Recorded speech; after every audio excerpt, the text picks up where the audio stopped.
Dans le cadre du regroupement familial en France, j'ai lu en dessous des vidéos les préoccupations des internautes.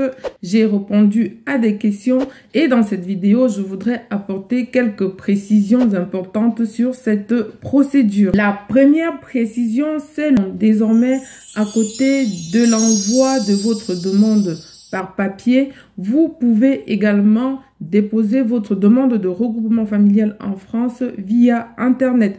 Vous trouverez en dessous de cette vidéo le lien qui vous ramènera à la plateforme du dépôt.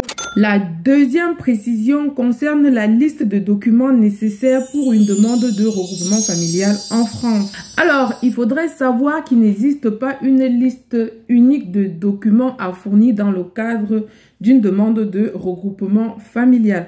La liste de documents est fonction de la situation juridique du demandeur. Sur le site de l'administration française, il y a un simulateur qui permet de connaître la liste des documents à fournir dans le cadre de regroupement familial en fonction de la situation juridique du demandeur.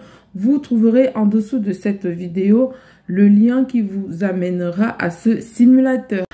Par exemple, la liste de documents à fournir dans le cadre d'un regroupement familial en France n'est pas le même si le conjoint du demandeur est en France ou si son conjoint est à l'étranger. La troisième précision, c'est l'éligibilité au bénéfice du regroupement familial. En France, contrairement à la réunification familiale, l'obtention du regroupement familial est conditionnée par une durée régulière de séjour en France d'un logement adéquat ou des ressources financières suffisantes. Pour vérifier cette éligibilité, il existe également un simulateur sur le site officiel de l'administration française pour déterminer si vous avez tous les critères nécessaires pour l'obtention de votre regroupement familial. Vous trouverez également le lien de ce simulateur en dessous de cette vidéo. Si vous trouvez que cette vidéo peut être utile à d'autres personnes que vous, n'oubliez pas de liker, de vous abonner, de partager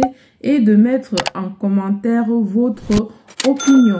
Je vous dis à bientôt et bon courage à vous dans vos différentes démarches administratives.